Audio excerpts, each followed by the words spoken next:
Hi, and welcome to today's episode. My name is Tom Rolley for System.io.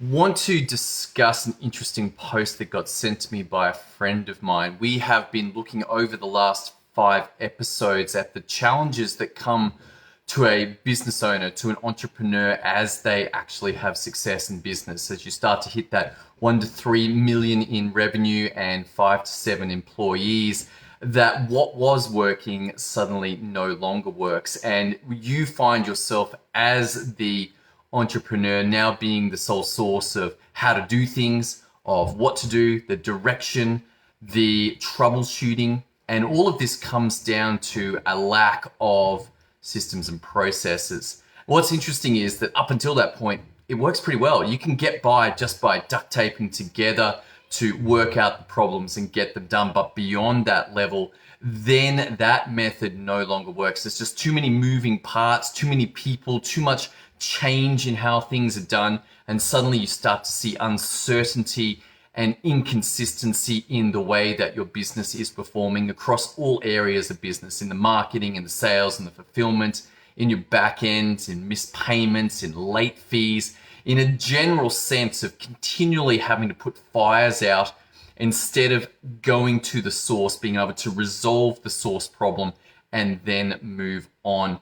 If you are able to do this, that's wonderful. Suddenly you get a business that is worth far more, that is saleable, that has redundancy built into it.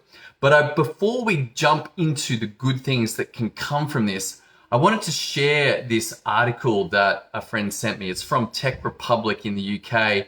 They did a survey, I believe Cornell University, and they said that at least 5 hours per week are getting wasted by team cycling between programs, trying to work out what to do, find things, a general sense of chaos.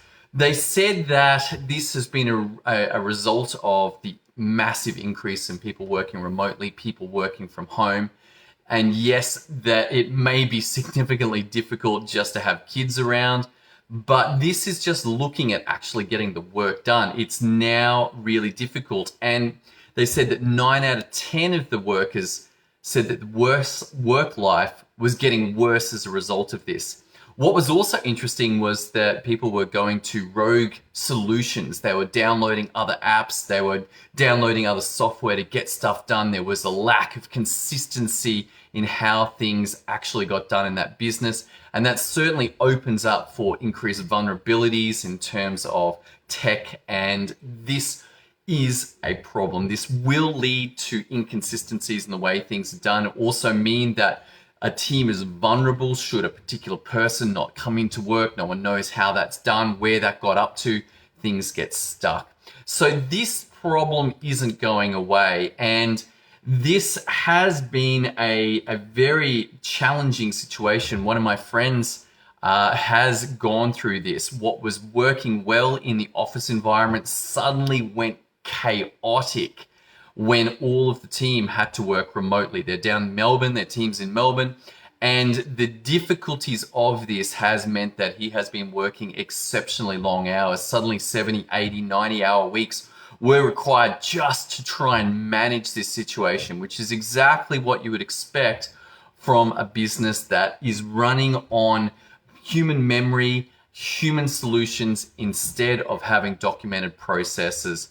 This is a conversation that you must get across if you are looking to scale beyond the 1 million in revenue, or just in case your team has gone remote. All right, that's all I got for you. Thanks for tuning in today. Look forward to seeing you on the next episode as we continue this journey into the power of systems and processes. We're going to move into what a working business that runs systematically looks like and the benefits from that. Look forward to seeing you then.